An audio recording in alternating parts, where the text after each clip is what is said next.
May mga umaga na tila napakahaba, hindi dahil sa kawalan ng araw, kundi dahil sa bigat ng anino sa kaluluwa.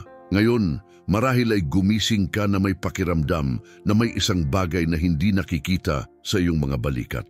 Isang tahimik na pakiramdam na ikaw ay hindi pinapansin, nalilimutan, at ang iyong mga pakikibaka ay nawawala sa karaniwang gawain ng mundo. Walang nagtatanong kung paano ka nag-umaga at walang sinumang tila nakapansin sa iyong pagsisikap na bumangon, ilagay ang iyong mga paa sa sahig at magpatuloy. At gayon paman, kahit dito, sa gitna ng tila kawalang interes, may isang bulong na tumatagos sa ingay. Ang araw na ito, ang salitang ito, ang sandaling ito ay hindi nagkataon lamang. Nandito ka dahil may isang Diyos na nagmamasid sa iyo, isang Diyos na nagdala sa iyo rito, na nakakaalam ng lihim na wika ng iyong pagod at ng iyong mga luha na hindi lumabas. May isang di nakikitang layunin sa iyong presensya, isang banal na pagkikita na minarkahan bago mo pa man buksan ang iyong mga mata. Hindi nagkataon lamang na hinahanap ng iyong kaluluwa ang kahulugan ngayon o na natagpuan mo ang espasyong ito ng panalangin sa panahong pinakakailangan mo ito. May isang tingin na hindi hatol, hindi paghahambing o paghingi ng anuman. Ito ang mapagpasensyang tingin ng isang ama, isang tahimik na tagapag-alaga na kasama mo kapag ang lahat ay umalis na. Sinasabi sa awit 33:18, ang mata ng Panginoon ay nasa mga may takot sa Kanya. Hindi ito banta kundi isang deklarasyon ng pag-ibig, isang pangako ng walang humpay na atensyon. Marahil ay hindi mo kailaman naisip ang tungkol dito. Marahil ay palagi kang nakaramdam na ikaw ay minamasdan dahil sa tungkulin, sa mga patakaran o sa takot na magkamali. Ngunit ang salitang ito ay hindi nagsasalita tungkol sa malamig na pagbabantay. Ito ay nagsasalita tungkol sa isang pagmamahal na nag-aalaga ng hindi nakakaabala, na nananatili kahit na hindi mo ito nararamdaman, na kasama mo kahit na nagdududa ka sa iyong sariling halaga. Ngayon, gusto kong maglaan ka ng isang sandali upang maramdaman ang katotohanan ito. Hayaan itong tumagos sa iyong mga iniisip, sa iyong hininga. Ipihit ang iyong mga mata at kilalanin may tunay at aktibong proteksyon sa iyong buhay. Kahit na ang mundo ay nananatiling tulog sa iyong mga panaghoy, kahit na walang ibang nakakarinig sa iyong tahimik na panalangin, kahit na ang mga sagot ay hindi pa dumarating. May isang presensya na nananatili, isang katapatan na hindi nauubos, isang pag-ibig na hindi nakakalimot sa iyo. Gusto ng Diyos na simulan mo ang araw na ito nang may ganitong katiyakan, hindi ka nag-iisa. Kahit na ang emosyonal na pagod ay tila isang sapin sa iyong balat, kahit na pakiramdam mo ay walang nakakakita sa iyong pinagdadaanan, ikaw ay nasa ilalim ng maingat na mga mata ng lumikha. Humiga ng malalim at hayaan ang atmosfera ng pananampalataya, ng pag-aalaga, ng tunay na pagsasama na balutin ka. Ang espasyong ito ang iyong kanlungan, ang iyong sagradong paghinto bago sumulong ang araw, bago hingin ng mga gawain ang iyong atensyon, bago tangkaing sakupin ng pagkabalisa ang bawat sulok ng iyong isipan. Dito ay walang hinihingi, walang paghatol, walang pagmamadali. Tanging isang banayad na tawag, magpahinga ka muna sa presensya ng Diyos. Hayaan ang iyong sarili na maramdaman, kahit na sa loob lamang ng ilang segundo, na ikaw ay nakikita, na ikaw ay binibigyang halaga, na ang iyong mga pakikibaka ay hindi napapansin ng Siya na bumuo sa iyo. Ito ang pundasyon ng iyong umaga, ang ugat ng lakas na haharapin mo sa kung ano ang darating. Nagmamasid ang Diyos sa iyo, pinoprotektahan ka ng Diyos, at nag-aalaga ang Diyos sa iyo kahit na tila walang ibang gumagawa nito. Dito nagsisimula ang iyong araw, dito nagsisimula ang iyong panalangin. May mga sandali na ang katahimikan ng bahay ay mas mabigat kaysa sa pagod ng katawan. Dahan-dahan kang bumangon, pakiramdam na ang iyong presensya ay halos hindi nagbabago sa hangin. May mga araw na tila lahat ay pareho, mayroon o wala ka. At sa gitna ng di nakikitang gawain na iyon, tinatanong mo ang iyong sarili kung mayroon ba talagang nakakakita sa tahimik na pagsisikap na iyong ginagawa. Maaaring kapag tumingin ka sa paligid, Hindi ka makakita ng isang nakakaunawang tingin, isang salita ng pagpapalakas ng loob, o isang yakap na nagsasabing, nakikita kita, nandito ako. Ang kawalang laman na iyon, ang pakiramdam na ikaw ay isa lamang sa karamihan, ay isang lihim ngunit malalim na sugat sa kaluluwa. Nasasanay tayong dalhin ang bigat ng tahimik, itago ang sakit sa likod ng isang ngiti at patuloy na maglakad kahit na walang nakakapansin sa hirap ng bawat hakbang. Ngunit inihahayag ng Salmo ang isang katotohanan na bumabasag sa paghihiwalay na iyon. Hindi ka lang nakikita ng Diyos, nagmamasid ang Diyos ng may pagmamahal at layunin. Tulad ng isang pastol na hindi nawawala sa paningin ang nasaktang tupa sa gitna ng iba pa. May isang tingin na hindi isang mababaw na pag-uusisa, kundi ng maingat na pag-ibig ng aktibong pagkahabag. Alam niya ang bawat detalye ng iyong pagod, bawat luhang hindi na ibuhos, bawat pakikibaka na pinili mong hindi ibahagi upang hindi mag-alala ang iba. Ang kanyang atensyon ay malalim, tahimik at walang humpay.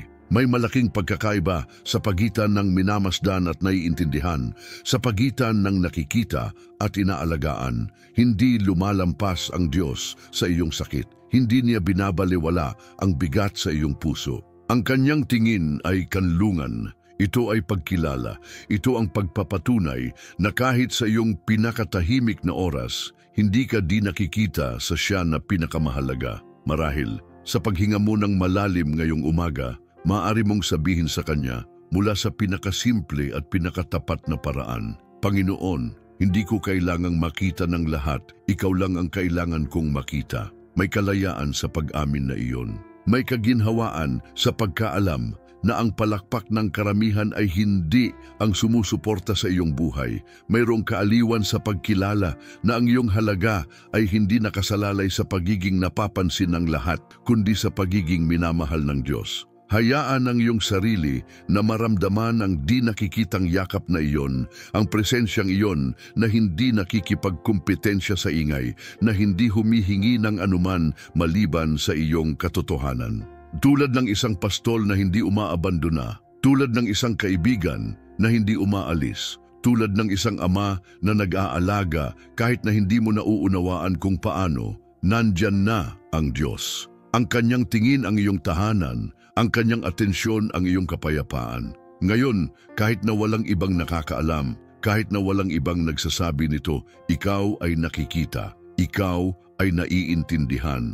Ikaw ay minamahal dito at ngayon sa ilalim ng mga mata ng Diyos. May mga gabi na tila nagpapahinga ang katawan, ngunit hindi tumitigil ang isipan. May mga umaga na hindi pa sumisikat ang araw at mas mabilis na ang tibok ng puso. Inaasahan ang mga senaryo na maaaring hindi kailanman mangyari, nag-i-imagine ng mga problema na hindi pa dumarating, at inuulit ang mga pagdududa na tumatagos sa pagitan ng mga panaginip at unang oras ng araw. Ang takot ay hindi natutulog. Maaari itong pumasok sa pinakaloob ng mga sulok ng umaga at magising bago ka pa, tahimik na naghihintay sa tabi ng kama. Minsan, bago mo pa man buksan ang iyong mga mata, nararamdaman mo na ang bigat ng kawalan ng katiyakan, ang mga bayarin na hindi mo alam kung paano babayaran, ang kalusugan na tila marupok, ang pag-aalala para sa mga mahal mo, ang mga tanong tungkol sa direksyon ng iyong buhay. Ang lahat ng iyon ay humahalo sa hangin at ginagawang puno ng pagkabalisa ang unang hininga ng araw, na parang ang kinabukasan ay isang anino na imposibleng tawirin. Gayunpaman, mayroong isang matatag na salita sa gitna ng kaguluhang iyon. Ang awit 33:19 ay nagsasabing ang Panginoon ay nagliligtas sa mga kaluluwa mula sa kamatayan at nagbibigay ng buhay sa mga panahon ng taggutom. Hindi lamang ito isang pangako para sa ibang panahon o para sa ibang tao.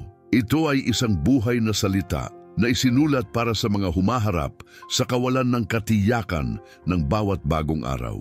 Ang hinaharap, gaano man ito kawalan ng katiyakan, ay hindi kailanman nakakagulat sa Diyos. Hindi siya estranghero sa iyong mga takot. Alam niya kung anong mga multo ang gumigising sa iyo ng maaga, nauunawaan niya ang pakiramdam ng kahinaan na lumilitaw kapag walang ibang nakatingin. Ang kanyang pag-aalaga ay isang di nakikitang pader, isang tunay na proteksyon kahit na hindi ito makita ng iyong mga mata. Walang ibang nakakaalam ng laki ng iyong mga takot, ngunit alam mong mayroong isang kanlungan kung saan maaari mong ilatag ang bawat isa. Nang walang hiya, walang pagkukunwari at walang kasalanan. Marahil ngayon ay maaari mong ihinto ang tahimik na pakikipaglaban sa iyong mga takot at simulan ang pagbibigay sa mga ito, hindi bilang isang sumusuko sa pagkabalisa, kundi bilang isang nagpapasya na magtiwala sa isang proteksyon na mas malaki kaysa sa anumang banta. Ang Diyos ang pader na iyon na pumapaligid sa iyo mula sa loob, ang tahimik na kalasag na humihinto sa kung ano ang sumusubok na agawin ang iyong kapayapaan. Kahit na hindi mo maipaliwanag ang iyong nararamdaman, kahit na tila ang panganib ay mas malaki kaysa sa iyong mga lakas, mayroong isang tunay na kanlungan na hindi nakasalalay sa kung ano ang nakikita ng mundo, kundi sa kung ano ang ipinangako ng Diyos. Huminga at hayaan ng katiyakan ng kanyang proteksyon na pakalmahin ang panloob na bagyo.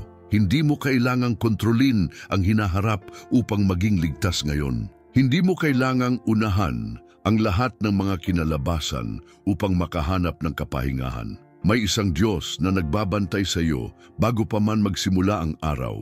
Isang Diyos na nagbibigay ng buhay kapag ang takot ay nagbabanta na agawin ang iyong pag-asa. Isang Diyos na nagbabago ng pagkabalisa sa tahimik na pagtitiwala. Kaya, kahit na gusto kang gisingin ng takot bago ang bukang liwayway, tandaan na ikaw ay nababalutan na ng isang biyaya na hindi natutulog, na hindi ka kailanman iniiwan at laging isang hakbang na nauuna sa iyong mga pag-aalala. Sa pagmamadali ng mga umaga, sa pagitan ng tunog ng mga alarma, mga mensahe na dumarating, at ang listahan ng mga gawain na tila hindi natatapos, madaling makalimutan ang mahahalagang bagay. Marami sa atin ang gumigising at agad na sumasabak sa kaguluhan ng routine na parang ang mundo ay nakasalalay lamang sa ating lakas at kontrol. Plano natin ang bawat minuto. Tumatakbo mula sa isang pag-iisip patungo sa isa pa at nag-aalala tungkol sa mga problema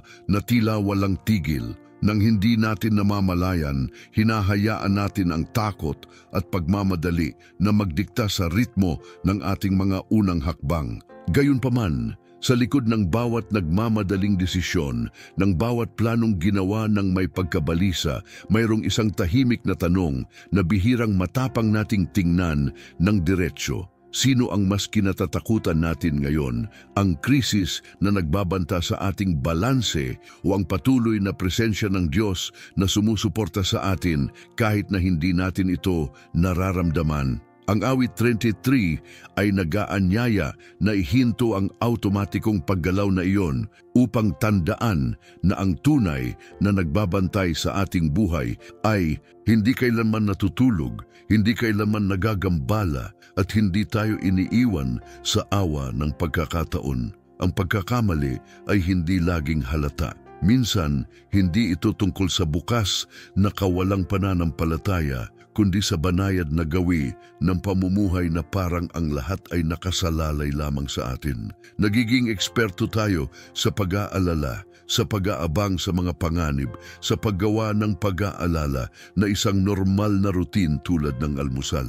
Ngunit ang katotohanan ay walang plano ng tao ang makakapalit sa seguridad na nasa pagkaalam na ikaw ay binabantayan ng Diyos. Walang mas epektibong alarma kaysa sa kanyang atensyon, walang mas malakas na estratehiya kaysa sa kanyang kalooban. Bago mo lisanin ang iyong tahanan, bago mo tawirin ang hangganan patungo sa araw na naghihintay sa iyo, mayroong isang tahimik at makapangyarihang gawa. Kilalanin ng may puso at mga labi na ang iyong mga hakbang ay hindi lamang nakasalalay sa iyong lakas, kundi sa mga mata ng Diyos na kasama mo sa bawat sandali. Tulad ng isang parola sa gitna ng hamog, ang kanyang gabay ay tunay kahit na walang tila malinaw.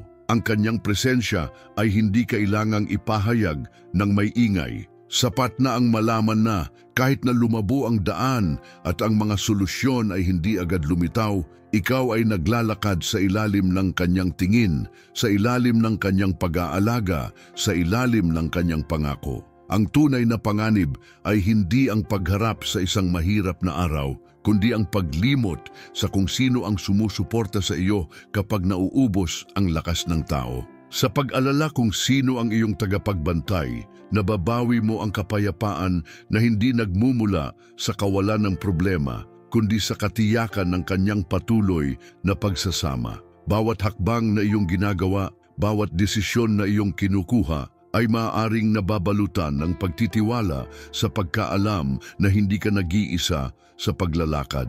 May isang lakas na sumusuporta sa iyo, isang karunungan na nagtuturo sa iyo, isang katapatan na sumasaklaw sa iyo kahit na hindi mo ito nakikita. Sa katahimikan ng umaga, sa simula ng araw, mayroong isang pagkakataon na ibigay ang kontrol at piliin na mamuhay sa ilalim ng seguridad ng Siya na hindi kailanman nabibigo, na hindi kailanman nakakalimot, na nagbabantay sa iyong buhay ng may perpektong pag-iingat. May isang paghihintay na mas mabigat kaysa sa anumang pisikal na pagod. Ito ang tahimik, matagal na paghihintay na kung minsan ay nagkukubli bilang pagtanggap, kung minsan bilang pag-asa, at kung minsan ay bilang purong pangangailangan. May mga gumigising bawat araw na naghihintay ng isang sagot na tila hindi dumarating, tumitingin sa langit upang humanap ng tanda, naghihintay ng senyas sa katahimikan ng panalangin. Hindi ito isang pasibong paghihintay o kawalan ng pananampalataya, kundi ang pagtitiwala na natututunan ng kaluluwa na linangin kapag ang lahat ay tila nabibigo. Hindi ang pinakamalakas o ang pinakamatapang ang nananatiling nakatayo sa gitna ng kawalan ng katiyakan, kundi ang mga sa kabila ng kanilang mga pagdududa at kahinaan ay nagpasyang magtago sa awa ng Diyos. Sinasabi ng Salmo 33 ng walang pag-aalinlangan, ang proteksyon ng Diyos ay hindi para sa mga may naipong merito o para sa mga maaring magyabang ng isang perpektong pananampalataya. Ito ay para sa mga naghihintay, para sa mga kumakapit sa kanyang habag araw-araw, para sa mga kahit na walang sagot ay hindi binibitawan ang kanyang kamay. Ang pangako ay malinaw. Ang mga naghihintay sa kanyang habag ay hindi kailanman nawawalan ng kanlungan. Ang habag na iyon ay tulad ng isang balabal na sumasaklaw, tulad ng kandungan ng isang ina na yumayakap sa kanyang anak sa gitna ng bagyo. Hindi laging nagdadala ito ng agarang solusyon, ngunit laging nag-aalok ng kanlungan. Hindi laging nalulutas ang mga sitwasyon, ngunit hindi ka kailanman iniiwan ng walang kaaliwan. Ang pagbabago ng paghihintay sa deklarasyon ay isang gawa ng pananampalataya na nagbabago sa panloob na atmosfera. Hindi ito tungkol sa pagtanggi sa realidad, kundi sa pagpapatunay kahit na sa gitna ng kawalan ng katiyakan.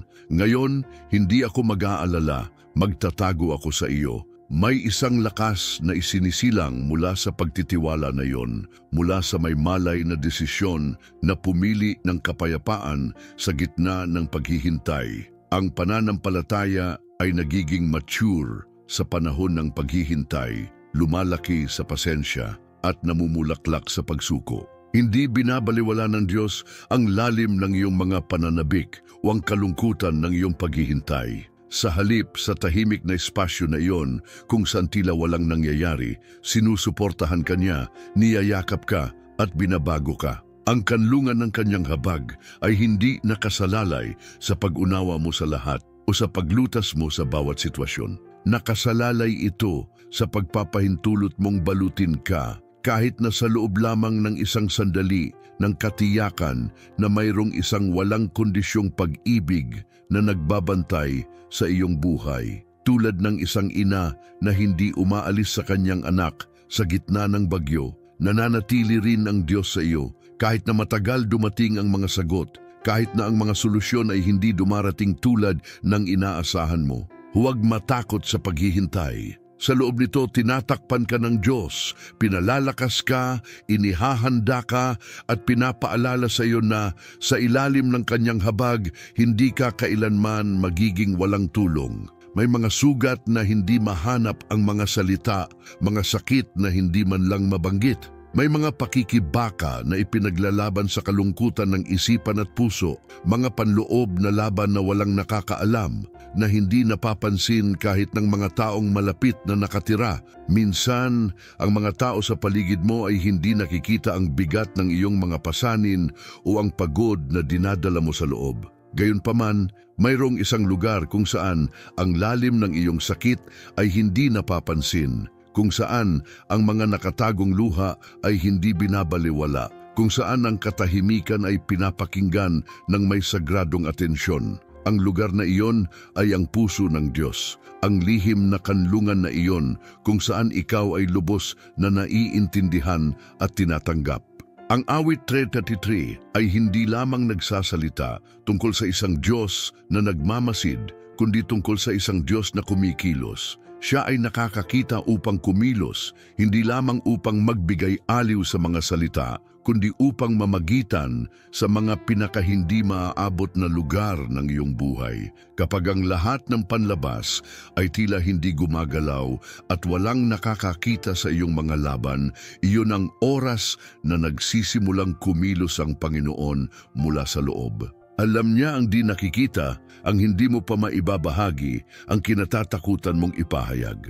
Ang kanyang tingin ay hindi walang pakialam. Ito ang aktibong tingin ng isang hardinero na nag-aalaga sa buto sa ilalim ng lupa. Di nakikita sa mga mata ng tao, ngunit buhay sa ilalim ng kanyang atensyon. Doon, sa nakatagong lupa na iyon, nagsisimula ang tahimik na himala ng pagbabago, ng paggaling, ng paglago. Sa espasyo ng panalangin, sa tahimik na dialogo na iyon, sa pagitan ng iyong espiritu at ng Diyos, may isang pinto na bumubukas upang siya ay kumilos kung saan walang ibang makakagawa. Ang pagbanggit ng pabulong sa bigat sa kung ano ang itinatago mo ng may takot o hiya, ay isang gawa ng pagbibigay na may kapangyarihan. Ito ay pagpapahintulot sa kamay ng lumikha na magtrabaho sa kung ano ang wala sa iyong kontrol, sa kung ano ang hindi mo kayang baguhin sa iyong sarili. Kung kinikilala ng tunay na pananampalataya na may mga sandali na tanging ang Diyos lamang ang makakagawa ng imposible, kapag ang gawa ng tao ay hindi na sapat, kapag ang kaaliwan ng iba ay hindi umabot sa ugat ng sakit, tulad ng buto na nananatiling nakatago sa ilalim ng lupa, ang iyong kwento ay ginagawa rin sa lihim, sa ilalim ng mapagmahal na tingin ng makalangit na hardinero. Maaaring hindi mo makita agad ang pagbabago, maaaring hindi mo maramdaman ang paggalaw, ngunit may buhay na lumalago sa ilalim ng maingat na mata ng Diyos. Magtiwala ka na kumikilos siya kung saan walang ibang makakagawa. Magtiwala ka na ang kanyang tahimik na pagkilos ay mas makapangyarihan kaysa sa anumang ingay. Magtiwala ka na kahit na ang proseso ay hindi nakikita, ang kanyang katapatan ay hindi kailanman nabibigo. Doon kung saan walang ibang makakapasok, nagtatrabaho na ang Diyos para sa iyo kasama ka. May mga umaga na ang takot ay naroroon kahit bago pa man ang unang may malay na pag-iisip. Sa pagbukas mo ng iyong mga mata, isang banayad na pagkabalisa ang nananatili sa iyong dibdib, ang pakiramdam ng kawalan ng kontrol sa kung ano ang mangyayari, ang takot na baka gumuho ang mga plano, na baka may mali na mangyari ng walang babala. Ito ay isang lumang takot, isang pag-aalala na kasama ng mga nakaramdam sa kanilang sarili na ang buhay ay maaaring magbago sa isang iglap. Ang takot na iyon na napakalapit at napaka-universal ay madalas na nagkukubli bilang responsibilidad, pag-iingat, ang pangangailangan na ang lahat ay nasa ilalim ng kontrol. Ngunit sa likod ng pagmamadali na iyon, may isang puso na nananabik na makaramdam ng seguridad, pag-aari, katatagan, Tumutugon ang Salmo 33 nang may isang kalmado at matatag na katotohanan. Ang may takot sa Panginoon ay hindi nabubuhay sa pagkontrol, kundi sa pagtitiwala. May isang kapayapaan na hindi nakasalalay sa iyong kakayahan na unahan, ayusin o asahan ang bawat detalye. Ito ang kapayapaan na isinilang kapag tinatanggap mo na hindi ka ang ganap na may-ari ng araw, na hindi mo kayang protektahan ang iyong sarili mula sa bawat di inaasahang pagbabago, ngunit maaari kang magpahinga sa ilalim ng maingat na mga mata ng kataas-taasan. Ang kapayapaan na iyon ay hindi nag-aalis ng trabaho o responsibilidad, ngunit binabago ang paraan kung paano mo dinadala ang bawat gawain, bawat desisyon, bawat pag-aalala. Ang pag-uulit sa iyong sarili, ngayon ay hindi ako nag-iisa sa paglalakad. Ako ay nasa ilalim ng mga mata ng kataas-taasan, ay higit pa sa isang salita ng kaaliwan. Ito ay isang gawa ng pagbibigay, isang paraan ng pagbitaw sa takot at pagyakap sa pagtitiwala. Ito ay pagpili na maglakad sa kasalukuyan ng hindi dinadala ang pagkabalisa ng hinaharap. Ito ay paggalaw ng may katiyakan na hindi mo kailangang makita ang buong daan upang malaman na hindi ka nawawala. Ang Diyos ay tulad ng isang anino sa tabi mo. Hindi mo laging makikita, ngunit ang kanyang pagsasama ay tunay, walang humpay, sapat. Bawat hakbang, kahit na ang pinakaditiyak, ay kasama, binabantayan at pinoprotektahan ng kanyang pag-ibig. Ang tunay na kapahingahan ay hindi dumarating kapag may kontrol ka sa lahat, kundi kapag tinatanggap mo na may isang Diyos na sumusuporta sa iyong kasaysayan at nagbabantay sa iyong landas. May kalayaan sa pagbibigay ng kontrol, sa pagpapahintulot na sakupin ng pananampalataya ang lugar ng takot, sa paglalakad ng may kalmadong pagtitiwala ng isang nakakaalam na hindi kailangang unahan ang lahat. Dahil siya ay binabantayan sa ilalim ng isang tingin na hindi kumukurap, na hindi nagagambala at hindi kailanman umaalis. Kaya ang araw ay maaring magsimula nang may kawalan ng katiyakan. Ngunit mayroon ding seguridad na hindi ka humaharap sa anuman ng mag-isa, na ang Diyos na nagmamasid sa iyo ay gumagabay din sa iyo, nag-aalaga sa iyo at sumusuporta sa iyo anuman ang mangyari. Ngayon, sa pagtatapos ng umagang panalangin na ito, isang luma at laging bagong pangako ang lumalagay sa iyong buhay, ang katiyakan na hindi ka dinakikita sa Diyos, na ang iyong kasaysayan ay nasa ilalim ng mapagmahal at maingat na tingin ng lumikha. Ang awit 33:18-19 ay nagiging laman sa iyong realidad, nagpapaalala sa iyo na ang mga mata ng Panginoon ay nasa mga may takot sa Kanya, na Siya ay nagliligtas mula sa kamatayan at sumusuporta sa mga panahon ng pangangailangan, na walang nakakatakas sa Kanyang pag-aalaga at hindi isa man sa iyong mga pakikibaka ang binabaliwala sa langit. Hindi mahalaga kung gaano kalala ang kaguluhan sa paligid mo, o kung gaano karaming tanong ang nananatiling walang sagot, o kung ilang araw na ang lumipas sa paghihintay. Ikaw ay ngayon sa ilalim ng kanlungan ng isang Diyos na nagmamasid,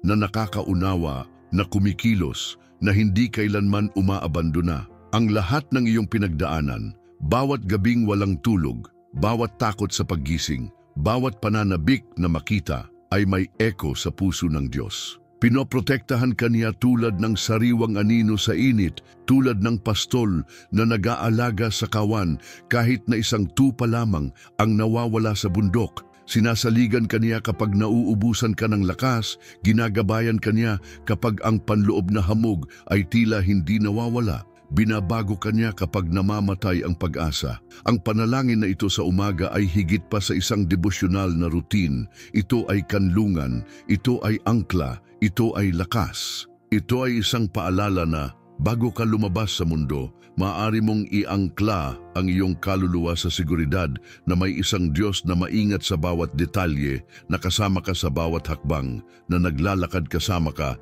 kahit sa mga kulay abo na araw. Ngayon, ang katotohanan iyon ay nagiging buto sa loob mo, handang magbunga sa buong araw, handang sumuporta sa iyo kahit na bumalik ang bagyo, handang ibalik sa iyo ang kapayapaan kapag sumisilip ang takot. Hayaan ang pangako ng proteksyon at presensya na maging tunay sa iyong araw. Naway ang bulong ng pananampalataya ay maging mas malakas kaysa sa sigaw ng pagkabalisa. Naway ang paniniwala na ikaw ay nakikita at minamahal ay kasama mo sa lihim at sa publiko, sa pang-araw-araw at sa di-karaniwan. Ngayon, bago isara ang espasyong ito, gawin ang iyong paghinga na isang tahimik na panalangin, ang iyong paghinto na isang gawa ng pagtitiwala, at ang iyong mga salita na isang eko ng pasasalamat. Naway maalala mo sa bawat hakbang na nakikita ka ng Diyos at binabantayan ka ngayon, at bawat araw nang may pag-ibig na hindi napapagod, nang may katapatan na hindi kailanman nabibigo. Naway ito ang katotohanan na gumabay sa iyong araw. Hindi ka naglalakad ng mag-isa. Hindi ka humaharap sa mundo ng walang proteksyon.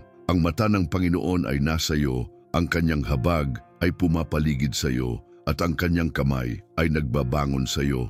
At sa katiyakang iyon, maaari kang lumabas, mabuhay, magmahal at magtiwala. Dahil ngayon at lagi, ikaw ay nakikita, ikaw ay minamahal, ikaw ay binabantayan.